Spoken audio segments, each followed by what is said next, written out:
Any reproduction, transcription, or duplication of American Heat without written authorization from American Heat Video Productions Incorporated is prohibited by federal laws governing such use.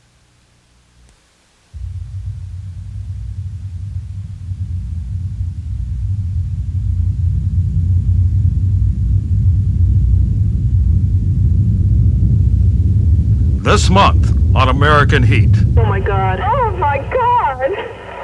Get under something. Wow. Oh my God. That's a big one.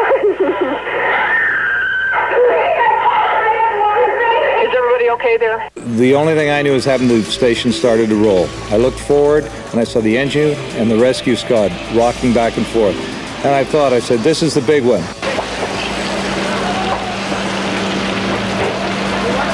They say it wasn't the big one, but it really impressed me. It got my attention. I don't know how the hell we're going to get him out, okay? We have one woman who's unconscious, bleeding from the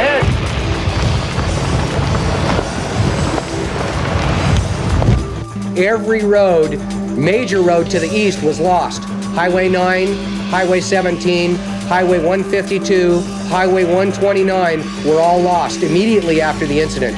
I'm Stephen Ray Almere in San Francisco. This city, this whole Bay Area has spent years preparing for the big one. Well, on October 17th, 1989, an earthquake struck here. It wasn't the big one. But on this edition of American Heat, we'll examine how that quake was handled and if this area really is well prepared for the big one.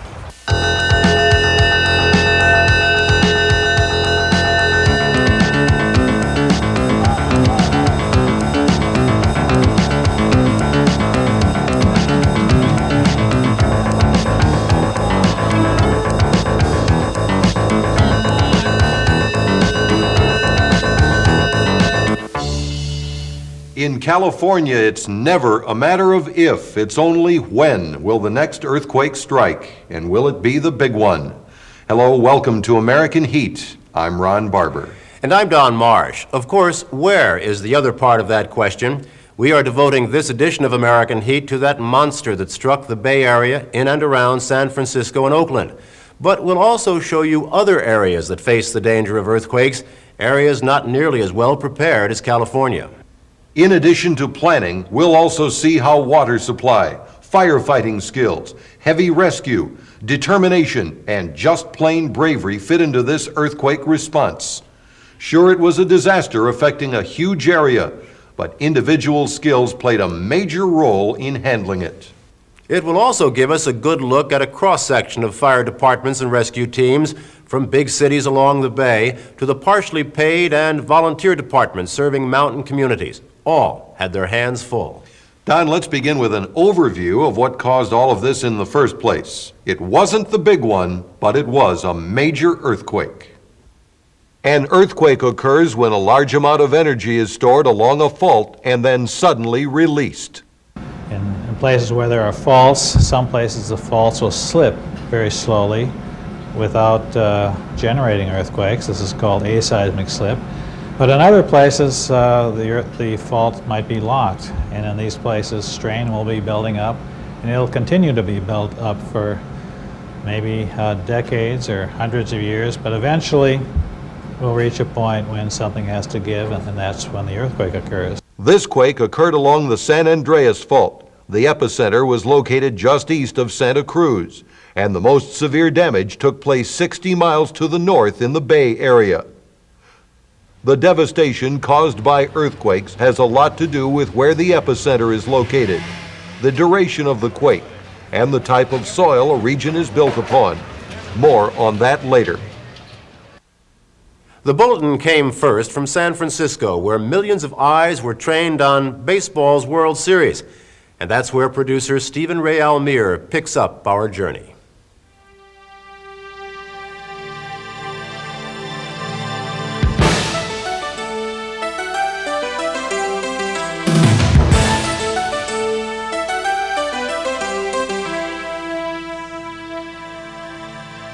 A breathless October day, clear, calm. The Oakland-San Francisco World Series had drawn thousands of Bay Area fans either to Candlestick Park or home from work early to watch on television. Evening meals were simmering in firehouses around the region. Good afternoon. At the tone, Pacific Daylight Time will be 5, 4, and 30 seconds. Oh my God, we're having an earthquake. Wait a minute. Hold on. Can you feel that? Yes, I sure can. Okay, this is interesting.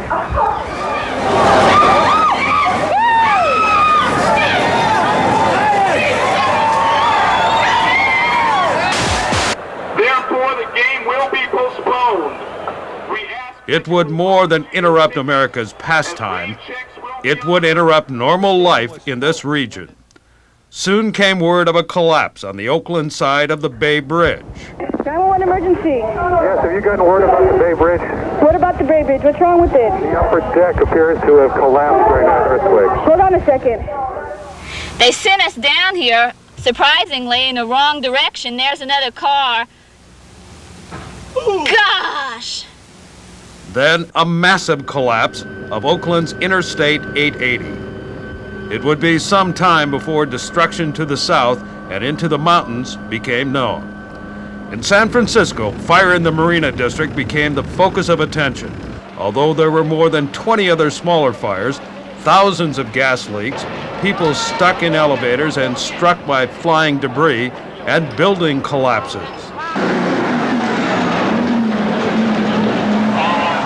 Power went out here shortly after the earthquake, but we are supplied with 2 emergency generators in which one of them came on immediately, and we did not suffer any power loss. About 20 minutes into the earthquake, we had a computer crash, which, due to the system, which is 15 years old, went down and goes down usually every time we have 15 to 20 incidences. During a normal day, we have approximately 159 incidences that we respond to. That night, from 17:04 to midnight, we had approximately 500 calls. At midnight to the following midnight, we responded to 664 calls. But that gas-fed marina fire demanded the greatest attention. It blazed in a chic townhouse and apartment district near Fisherman's Wharf. Part of the marina is in one of San Francisco's infirm areas, a section of the city built on soft landfill. Soil here is subject to liquefaction, a process that can turn soil into semi-liquid resembling quicksand during an earthquake. It showed. Buildings collapsed. Some people were trapped. The exteriors of the buildings are the ones that really look scary. When we first went down there, we didn't know, because we're in the back of the rescue squad and it's all enclosed. So as soon as you come out and you see all this, all the facades that were actually down, it was a little scary. When I arrived there, we had a 4-story building on the northwest corner, completely involved in fire and collapsed. It was down to like a 2 or 3-story structure. On the opposite corner, the other building there was another building collapsed, but it wasn't involved in fire. A lot of gas smelling, and there were some civilians already in the building trying to use a crowbar to get through a floor, which they weren't making too much progress. And we came in with our saws, and we didn't know quite what to do, so we just started cutting where we heard voices, and we were lucky we came right on top of one of the trapped victims. I had to go through the floor and a wall to get to her. She had about 15 inches of space, and we were able to free her with the saws pretty good. And there was another trapped victim about 5 feet to her left, which we had to kind of tunnel through, and the last call we had to use was the jaws of life to actually lift up the ceiling and the floor to get her out. In addition, there was little water. The low-pressure hydrant system failed immediately, and the city's high-pressure system, fed by separate plumbing, was not functioning well either. Our system was down. I mean, we'd have sporadic water, and I understand that the water, probably what we had was in the pipes. And we lost 750,000 gallons, I understand, in about 10 minutes in one of our other infirmaries. So we had very little water there. I had other companies hook up at other high pressure and low pressure hydrants in the area, and we would have some water, enough to keep it off the exposure buildings, but not enough to make an attack on the fire building. This is a city once ravaged due to lack of water. 1906, a giant earthquake estimated at 8.3 on the Richter scale devastates San Francisco. Worse, firefighters are left powerless when the water supply system is smashed. Flames sweep the city for days. Dynamiting to create a fire break actually spreads the blaze. In the end, 28,000 buildings are destroyed, and the death toll mounts to more than 300. That catastrophe spurred San Francisco to install a triple redundant system. More than 8,000 low-pressure hydrants, a high-pressure system of more than 1,400 hydrants fed by separate plumbing and giant reservoirs, a system capable of putting out more than 300 pounds of pressure, and 2 seawater pumping stations along the bay. There are also water storage cisterns throughout the city. But during this earthquake, there was a break somewhere in that system, and this was a race against time to get water to stop this fire. It was frustrating because our job, we're trained. If we have the men, the equipment, and the water, we can put out any fire here in San Francisco. But when one of those ingredients is missing, it's very difficult. And I'm prepared for no water, or not for no water, for having water difficult problems. But here we got a low pressure system. We got a high pressure system that's designed for earthquake. It's supposed to be here when we have an earthquake.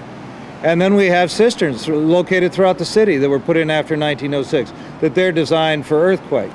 Now in the Marina District, our closest cistern was about a mile away. And that's because this area under the marina is infirm and there's a lot of water down there and it's not practical to put them in. And then we have the bay where we can draft. Well, it just happened this night, the bay, the tide is down and our suctions can't get into the water from the marina, from the yacht harbor. So we were in big trouble. It was literally a matter of life or death. Some rescue attempts had to be aborted in the face of heat and raging fire. So we proceeded to cut the second hole. At that point, we noticed the building was on fire. So we started to extinguish the fire. Well, the other 2 people attempted to cut another hole in the floor, and we got the one man out, but we had to evacuate the building because it started to come down. It was totally involved in the fire after a period of time. You want to get out with your crew. I didn't want to see anybody else left in there. We really had no choice. There was an explosion, and from the time the explosion took off, we didn't leave, but that accelerated the fire. And when we left, within 2 minutes, the building collapsed after we went out the windows. The fire kept getting bigger, and it kept getting bigger, and we kept having difficulty with water. Fortunately, one of our companies, Engine 21 with Captain Costello, they had enough foresight, I didn't think of it, they went down to the lagoon and drafted. And they got water coming down Beach Street. The fireboat, I called for the fireboat about 20 minutes into the fire. And the fellow said he heard me, he said they were heading for Richmond to assist them, and he heard me and came right down. Call for the fireboat, the Phoenix, a boat that was nearly cut from the budget not too long before this earthquake. The Phoenix would be able to supply 9 lines and pump to the tune of 9,600 gallons a minute. We didn't know exactly whereabouts in the marina the fire was, so we got a hold of radio by our main line. They told us just when you made the bend at Pier 39, you'd see the fire. When we were down to the bend at Pier 39, everything in the city was basically pretty dark at that time, and all we could see was just a large glow and just flames shooting in the air, 150, 200 feet. And with the water problem down there, we knew that we actually had to get in there and do something because we were the only water source available at that time. The Phoenix finally made its way into the yacht marina and was greeted by a lot of people, many civilians, eager to help run hose up Divisadero Street to pumpers, hose tenders, and portable hydrants. There must have been 50 plus people coming on, and it was amazing because we have about 1,500 feet on one side on the stern and 1,500 on the other side. It was like gone in no time at all. We had, it turned out to be, had about 2,500 feet of 3-inch hose going out in 9 leads. We thought we'd lose this part of the block. But then fortunately we had this 5-inch hose that was delivered, and we used the bay, the fireboat pumping out of the bay, which was really good. The 5-inch hose, what it does, it gives us our high pressure system back, floating on top of the ground. We can put it where we want it and where we need it. We can branch off in different hydrants and use it for water shield. You can use it for attack, defensive mode, offensive, whatever you have to do with this. It's something I would recommend to any community.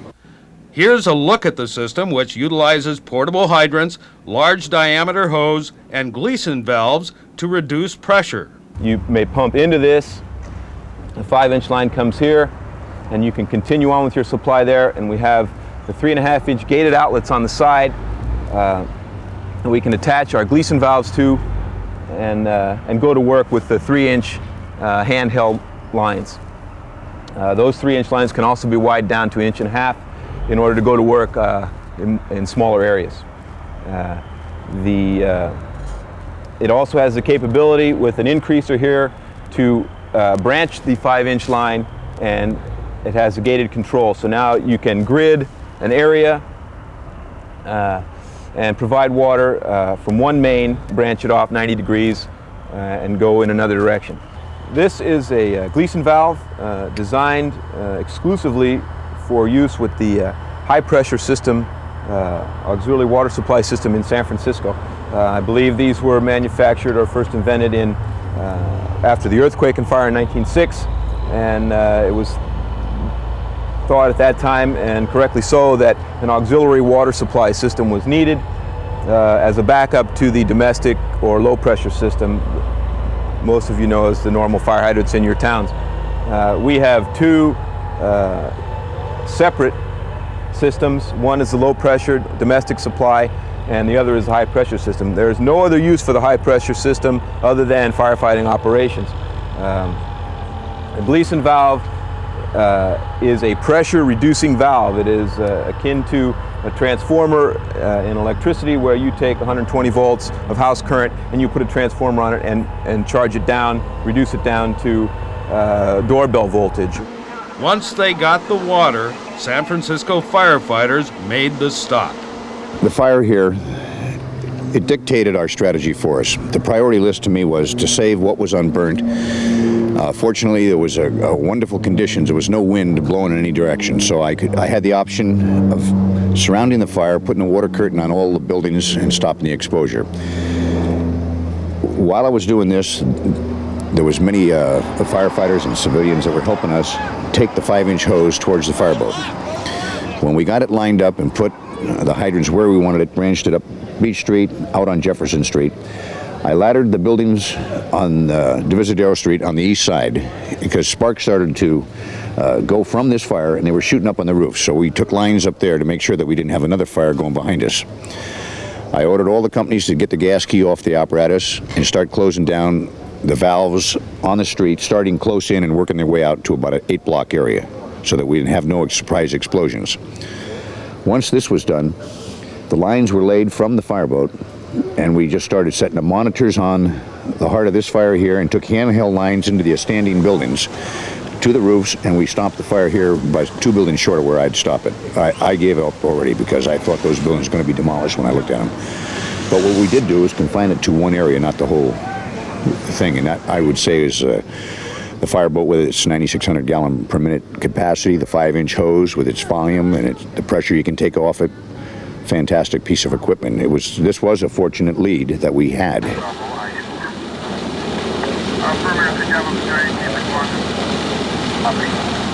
And the next day, it was clear these were good stops. One more drama to examine here, and it is typical of much of the heroism throughout the Bay Area. Let's return to the marina. Fire, collapse. Firefighter Jerry Shannon enters a building and hears a lady talking. She is pinned beneath rubble and wooden beams. In cramped space, he cuts through timbers and digs to reach her. And I stuck my hand up through the beams, and she grabbed my hand and said, I'm here. And thank God you found me.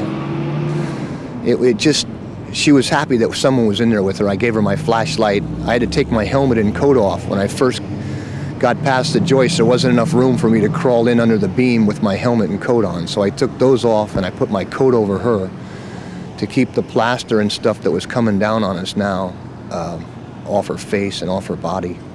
The building is in imminent danger of further collapse. Plus, fire threatens to take the lives of victim and rescuer. Citizens said, you know, you go up there and fire that chainsaw up, this whole thing's going to go up. And I go, well, what do you want me to do? He goes, well, you better wait. And I said, well, you better tell this lady, you know, we'll be back tomorrow. Or what do you want me to say to her? I'll be back tomorrow. Or I guess I was getting kind of angry at people yelling in there at stuff she could hear. You know, get out and. You were committed at that point. Yeah, I mean, you don't. How am I gonna leave her? So you go back in with the second chainsaw. And I promised her when I first got to her. She said, "Thank God." I said, "I'm gonna have to go out and get a chainsaw, but I promise you I'll be back. I promise you I won't leave you." And she said, "I believe you." And she took the flashlight and held it in her face and waited. Finally, after 2.5 hours, with flames now eating into the structure, the rescue is made. It felt great. It's a real reward. Just having people going, "Great job," is heartwarming. I mean, walking down the street and having people coming up and hitting you on the back going, "Geez, that was unbelievable. That was a great job." It feels good. It feels great. And Shara's, I've seen her 3 times in the hospital, is a real unique person. It's nice that she's around for the rest of the world to share. And we're good friends. I just had coffee with her yesterday, and she's going through a therapy program. Her hips was operated on and came out fine. And we're meeting for breakfast as soon as she's out of the hospital. Like she said to me, "I'm sure we'll have a lot more cups of coffee." She's an opera buff. I don't know anything about the opera. We're people from 2 different worlds, but there's a definite connection. In San Francisco, Stephen Ray Almir, American Heat. While all that was going on, a desperate drama was being played out on the other side of the bay in Oakland. 1.5 miles of double-decker freeway had collapsed. Interstate 880, the Nimitz Freeway, the Cypress structure.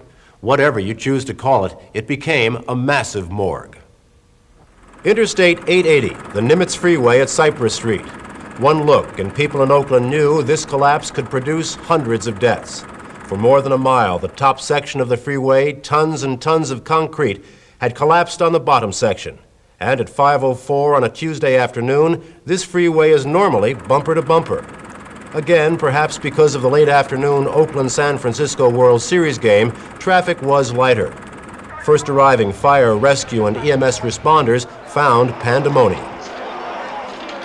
When I rolled up between a CHP officer and an Oakland police officer. Their 2 cars were there. And I looked up, and all I could see was destruction as far as I could look in either direction.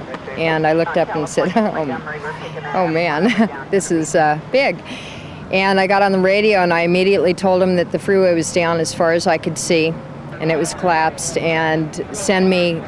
They say, I said 8 ambulances. I remember saying, send me everything you have, because I've got a lot of vehicles that have fallen off the top level of the freeway onto Cypress, and I need some help down here. I could see the extent of damage was beyond where I could visualize. I saw an assistant chief just to my south. I told him, let's divide it right now. I'll take from West Grand north, and I'll position myself at a certain location. Most of the activity that was going on was completely unsupervised. There were CHP police officers, there were Oakland police officers, there were any number of civilian groups, there were makeshift ladders, there were forklifts, and I think if you've seen some of the documentation in the early photographs that came out, literally people were crawling all over the structure, trying to get people that were standing there, that were just, miraculously didn't get hurt, got out of their cars, were trying to find a way down. Some people had some injuries, they were being assisted down. Other people were trapped somewhat, and civilians were just helping as much as they could. You have to understand that in terms of a command presence, there is no way in the world that you're going to be able to walk in there and restore any of that kind of order. Basically, what you can do is let it flow and start your own structure and start pumping some equipment, some discipline into it. As fire officials began to implement an incident command system and move personnel and equipment to the scene, paramedics set up patient collection points. I grabbed both police officers and I sent them out in opposite directions. I said, get all the walking wounded, have them sit at my van. This is going to be our staging point. I got on the radio at that point and I told dispatch that our staging area was going to be West Grand and Cypress, bring all the ambulances into that spot, and that would be our collection point. How many victims there would be was unknown, but it was clear that this whole section of collapsed freeway had to be searched. Parts of it were pancaked, but in the areas near the giant supporting columns, there were voids.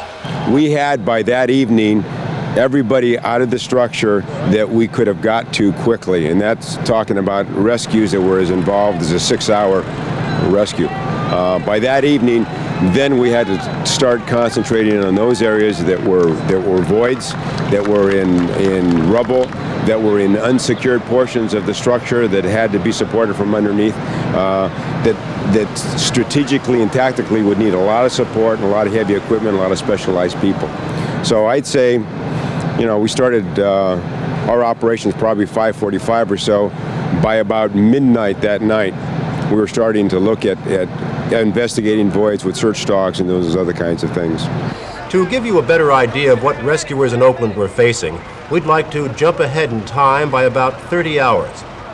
This is home-style training tape shot and narrated by Captain Craig Bowen of the San Ramon Valley Fire Department. Bowen and the crew on Truck 34 were involved in secondary search and rescue. We think his efforts will give you a good idea of the magnitude of this incident. You can see all these pancake areas. Everywhere there's a hump on that upper deck, there's a void underneath. We had to access all those areas where there are holes, where all these pillars are that hold things up, and examine all those areas where the humps are, go into the voids underneath, and ascertain if any patients were in those vehicles. There were several people trapped that had no chance of survival at all.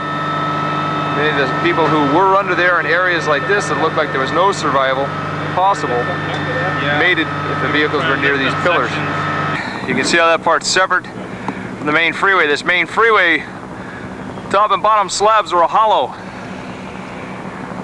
7 inches of concrete, wood framing, another 7 inches of concrete make up the upper deck, and then the same thing is built to make up the lower deck. A couple of times we found ourselves searching what we thought was between levels of the upper deck and lower deck, and instead we were inside the upper deck. We had to search all these vehicles. Somehow within that first hour or hour and a half, Oakland Fire had most of the people out of these vehicles. We searched this car wreck here in the dark. 2 of us did it and found no victims in this car wreck at all. I couldn't believe we didn't find anybody, as massive as this is. This car wreck alone would tax a fire department in normal operations. How they got all these people out of here and down was absolutely amazing. When Engine 34's crew arrived, we were faced with, I bet 20 or 30 vehicles we came across that were flat like this. You can see how it just severed a vehicle that you see the tail end of right there. And I'm looking at, there was a survivor that was taken out of it. As he was doing 60 miles an hour, he flew from up here to where he sits now and landed on the front of his car. With that perspective, now let's return to the night of the earthquake. Clearly, those involved with search and rescue were taking great risks to attempt to save lives. We had individuals that were in unsupported sections of masses of pieces of concrete.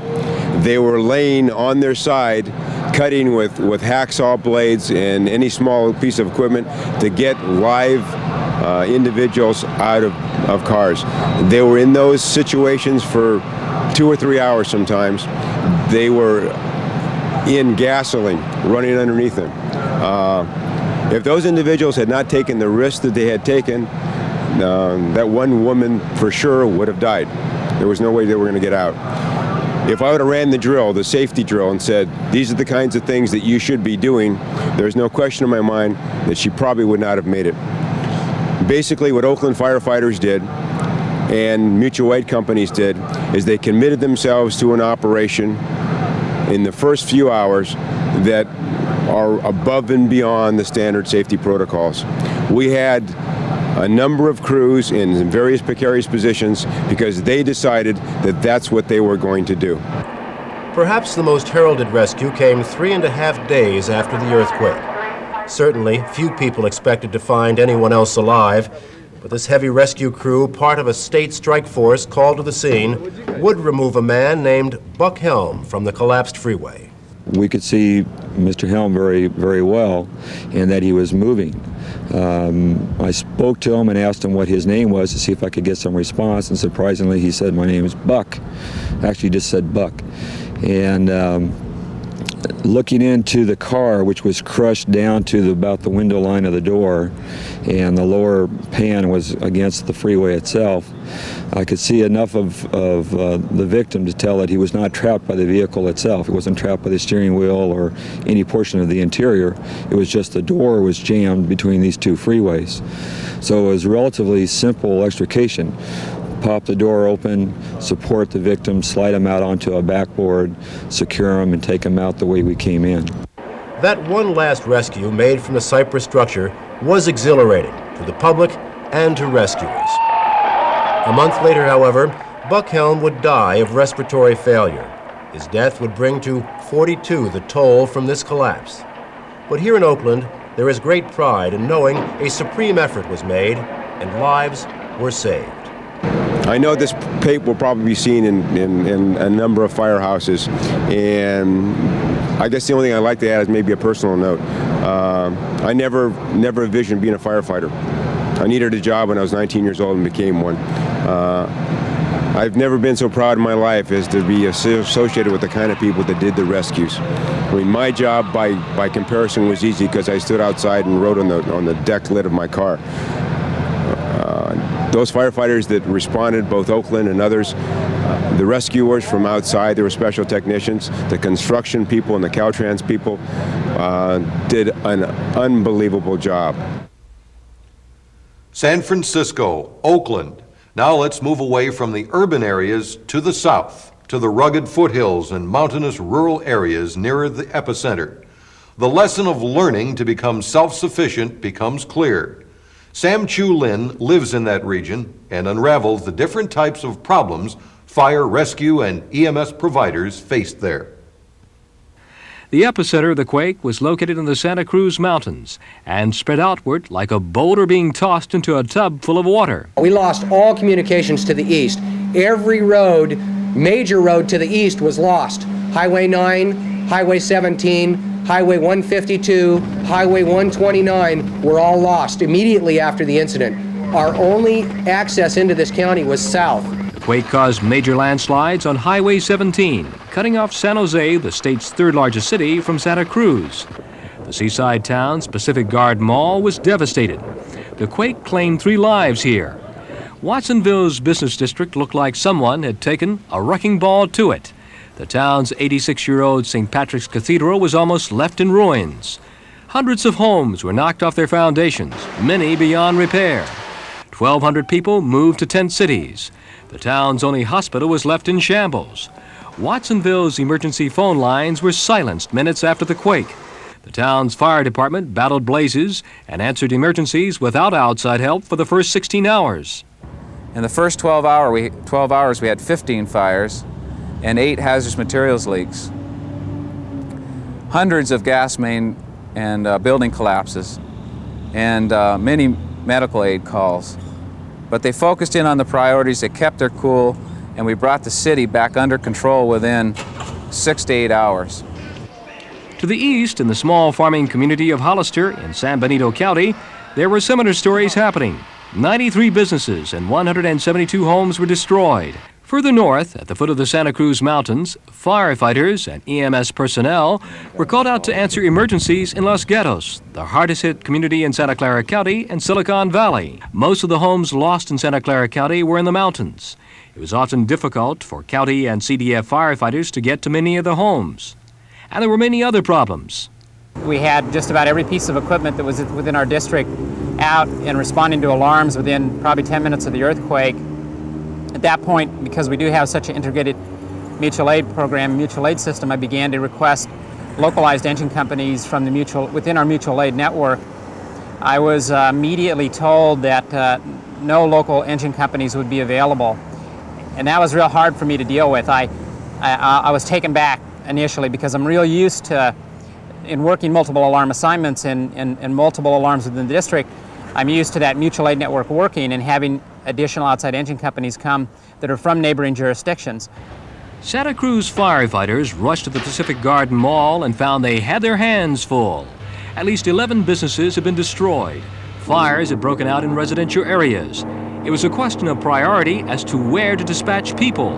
I then asked the battalion chief to, utilizing the resources he had on duty, to try to give me a conditions report and status report of the city as a whole.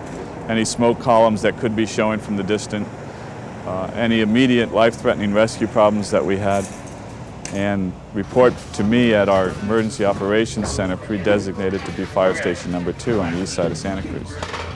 Their approach on Pacific Mall was basically to triage it like you would a multiple victim accident. They knew that there was high probabilities of life saves in some buildings and fairly low probabilities of life saves in others. So they went to the high probables early, utilizing obviously a number of volunteers. Their citizens were all there to help, and they organized themselves into teams and began primary searches. Well, the power of the initial quake was overwhelming, to say the least. It was amazing that anything was left standing as it was. So to be down on the mall that evening with the buildings in such bad condition, we were having aftershocks in excess of 4.0 almost every hour. We had a 6-story building on one side, and we had a 4-story building on another side. And already there were trees down in the street from walls that had collapsed and took the trees out, and we had an aftershock. My main concern was there's no place to go. If either one of these buildings go, it's going to take up what's left of the street.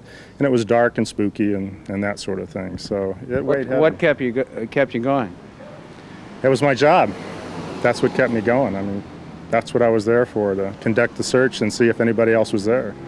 The Santa Cruz firefighters and other rescuers also were confronted with controversy and demonstrations.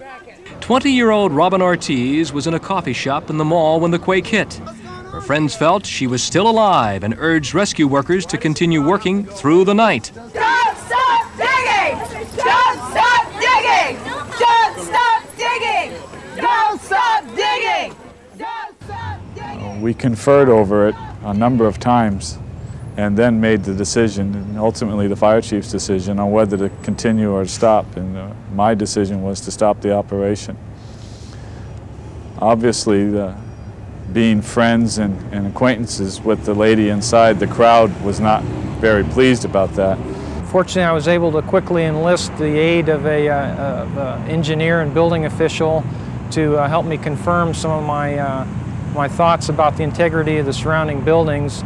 And after conferring with them immediately, it was pretty easy to determine that there should be no rescue efforts taking place until the proper protection was in place. And we chose immediately to call off the spontaneous effort that had been taking place by the public. When daylight came, rescue operations resumed.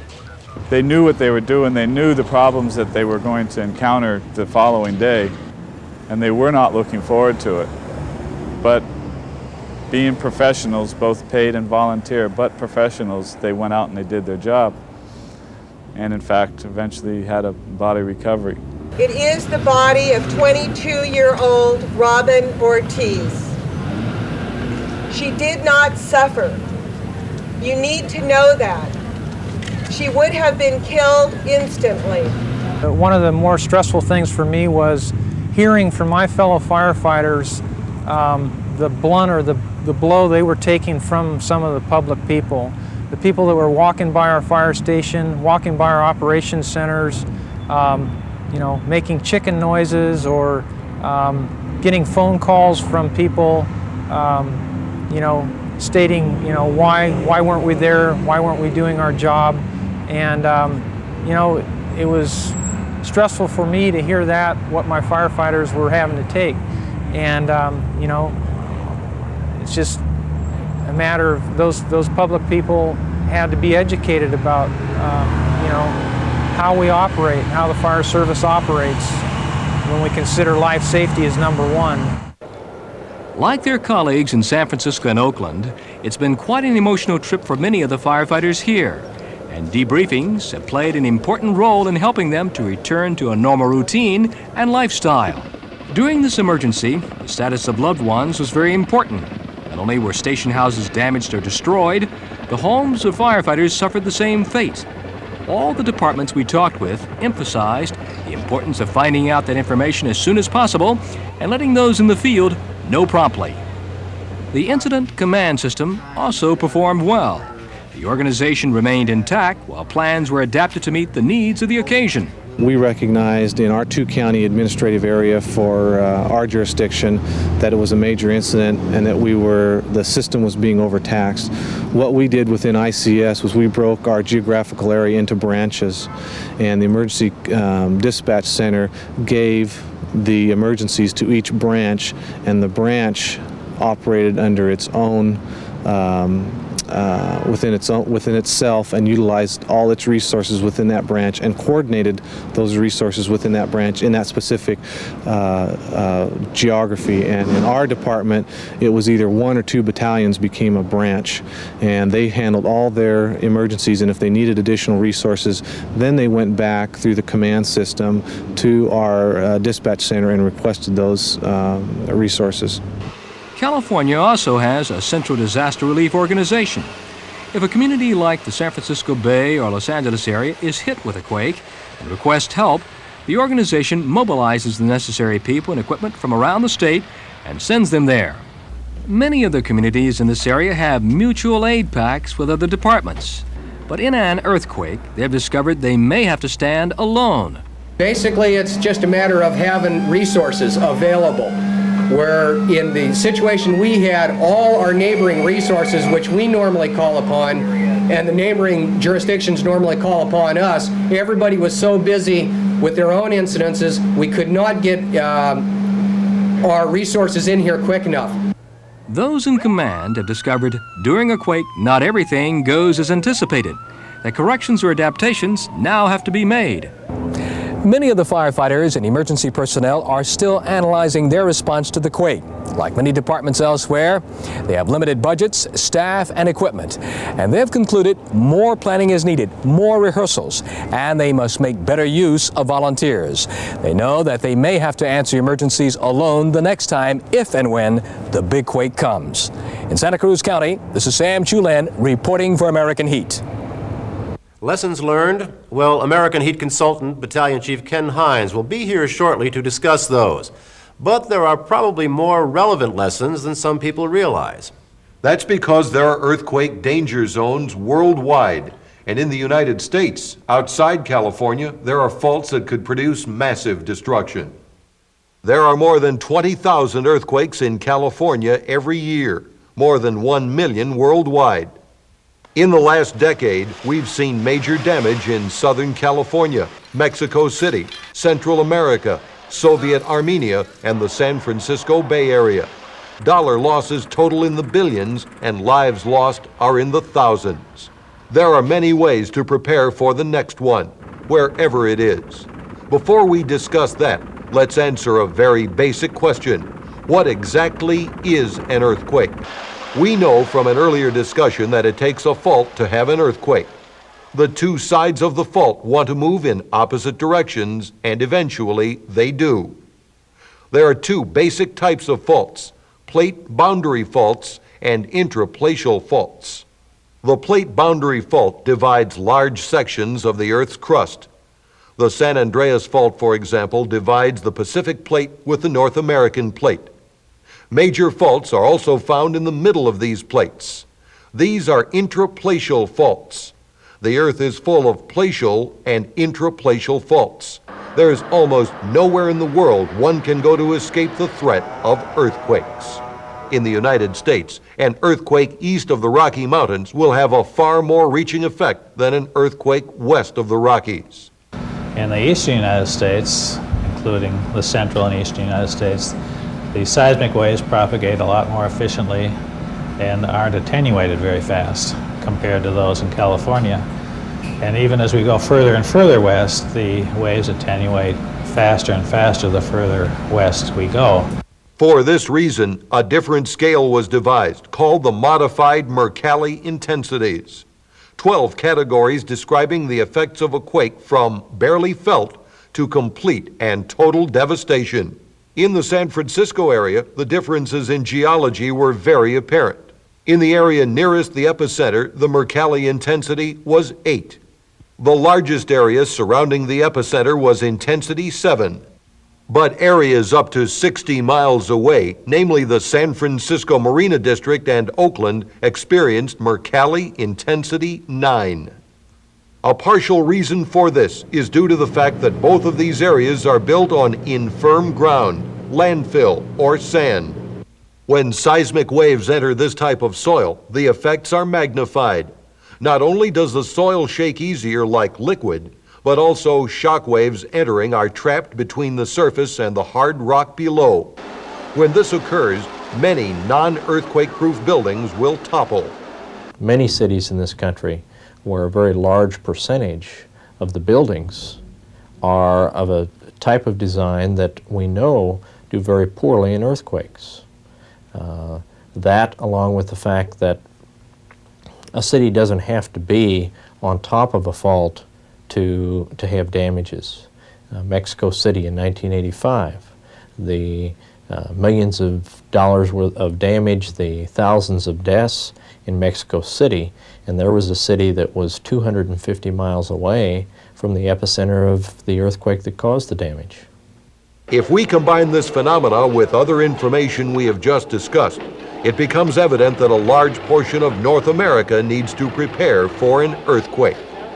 According to experts, there is a 50% chance of a quake in the central United States, measuring 8 on the Richter scale before the year 2010. But can it happen now? Most say no.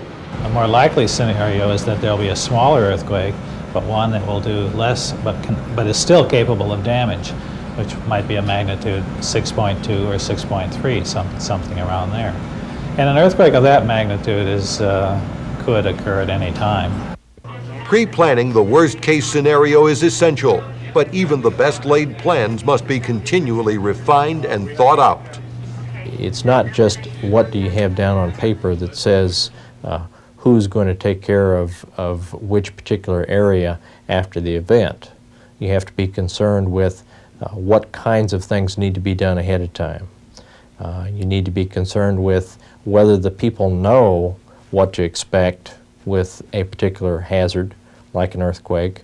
You need to know whether they are aware of what to do before, during, or after such an event. If the earthquake is of a large magnitude, what you do after the event will include extrication from collapsed structures.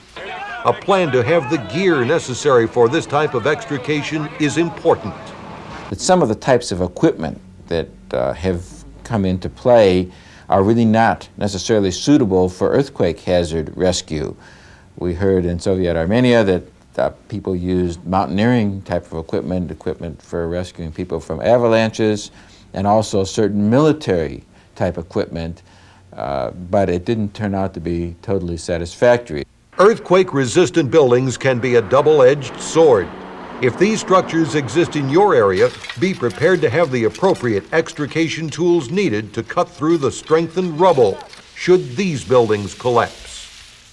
Joining us now, American Heat consultant, Battalion Chief Ken Hines. And Ken, having viewed all this and the potential for similar destruction elsewhere in the United States, what can we extract in terms of lessons learned?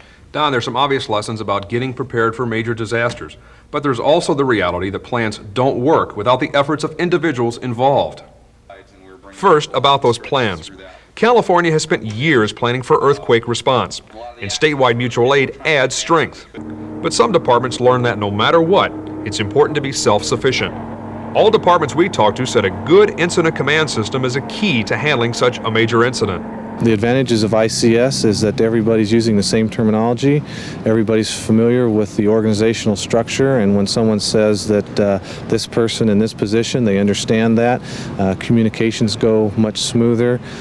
Without that, it's everybody doing their own thing. So ICS sort of brings everything together, brings everything into perspective for the emergency incident management team to operate under. Communications. This is a chronic problem worldwide during most major incidents. The need for more or better equipment and systems usually tops the list.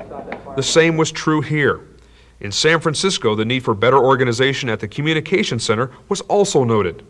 This is the Office of Emergency Services headquarters. The mayor and his 15 to 17 top department heads of all of his major departments meet in a room right off of the room that we're standing in here right now. These are the top people in every department. Well, what happened, there was people that wanted to contact them, and for emergency reasons, they could not get through on their incident command post that they had set up here. So they reverted to going through the 911 system or our 7-digit phone number, which therefore tied up important consoles that we were using for dispatching. Water supply. Certainly the need for backup supply systems was noted. On an individual level, there was the realization that sometimes you could only do so much. For instance, not all rescue attempts were successful.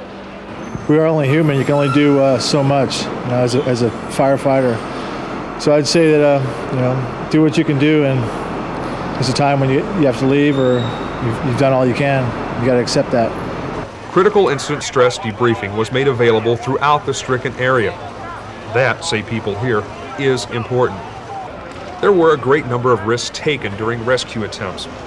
While we in the fire service realize the importance of minimizing risks, we also note the attitude here that there are ever-present dangers in our duties.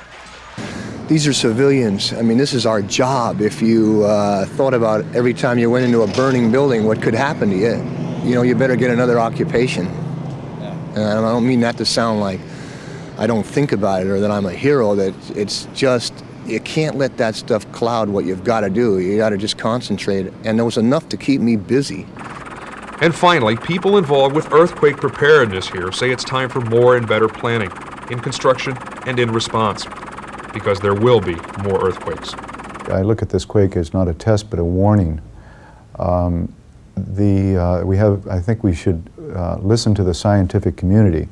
The United States Geological Survey, they come up with probabilities. The California Division of Mines and Geology have put out theoretical scenarios, what to anticipate in the event of a quake. For example, they've done a 7.5 on the Hayward Fault. They've done a 8.3 on the San Andreas Fault. And in essence, what they are telling us is that our infrastructure is going to go down. So we have to plan to operate with the infrastructure down. And I suggest to all fire services, and primarily the departments that are in the red areas, San Diego, Los Angeles, San Francisco, Seattle, Vancouver, British Columbia, Salt Lake City, and then the New Madrid around St. Louis, that they heavily focus on this, because to not properly prepare, the consequences are so great.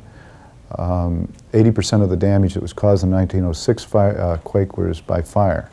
And it's imperative that we be able to stop fire and to make these timely rescues on people who are trapped. It's obvious, too, that many of those lessons learned can be applied to communities that may face hurricanes and tornadoes. And some of it is just plain common sense that will help in handling the day-to-day emergencies. The Bay Area earthquake provides the fuel for this month's college questions from the University of Cincinnati. And much of it has to do with applying the earthquake experience in your own community. Here's Dr. Bill Kramer. Hello, I'm Bill Kramer, and welcome to our college segment for American Heat. Although it's only been little more than a year since we first introduced college questions and accreditation to American Heat, several hundred of our firefighting students have taken advantage of this opportunity. And now we have our first graduate. Congratulations to Russ Hose from Painesville, Ohio, who could not have completed his bachelor's degree in fire science were it not for the American Heat option. And now for our 5 questions this month, which are based on the San Francisco Bay Area earthquake. Question number 1. Calculate the total linear distance that your fire department could reach using drafting techniques and large diameter hose and relays. On a jurisdictional map, show how all major occupancies are or are not within reach of a continuous natural water supply. Question 2.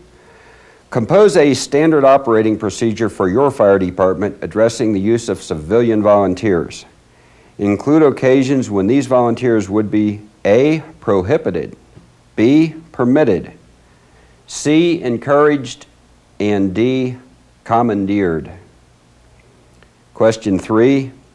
Envision a young firefighter who was recalled for emergency duty but refused to report, stating that he must remain at home with a frightened family.